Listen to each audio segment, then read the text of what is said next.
The committee will come to order. Chairman Furman, welcome back.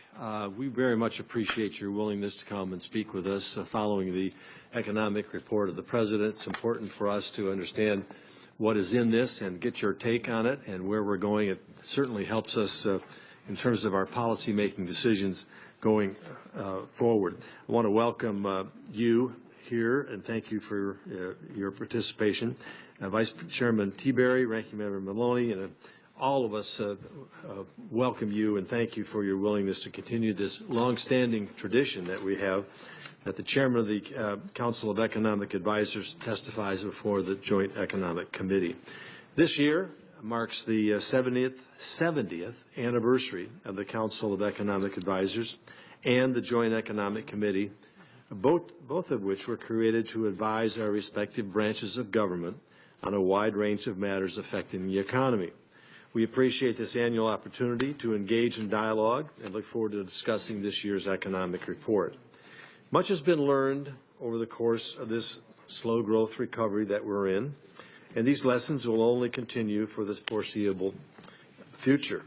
The current recovery has been slower than previous recoveries, and subdued expectations about the economic, population, and labor force growth have placed additional pressures on federal budget constraints.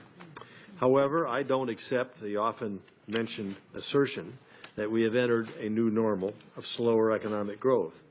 Policy reforms seeking to create a better tax system, rein in spending, and loosen the regulatory shackles restricting our economy can alter this trajectory by removing some of the structural barriers American workers and businesses face today. In my opinion, a lot of the problems we'd like to solve require us as policymakers to look in the mirror and see how current federal government policies are affecting our economy. In his final State of the Union address this year, President Obama stated that he wanted, and I quote here, to focus on the next 5 years, the next 10 years, and beyond. However, he admitted one of the most important issues that America faces in the coming years, the financial obligations that will come due over those time frames, and particularly in the beyond.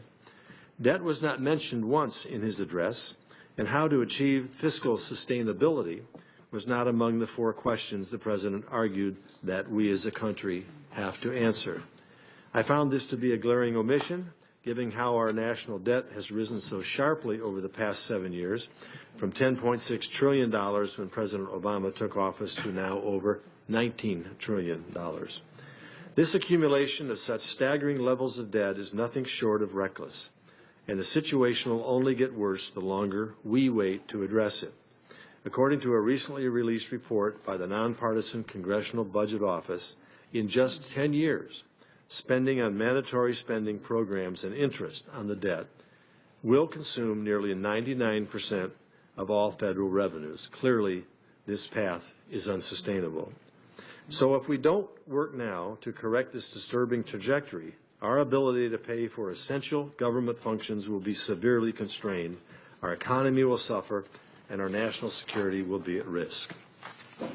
The CEA's report we will discuss today devotes significant attention to inequality as a defining challenge of the 21st century.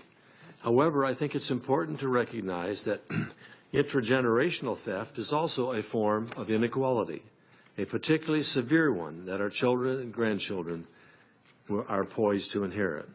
Their ability to succeed in our future economy will depend largely on the decisions that we make today.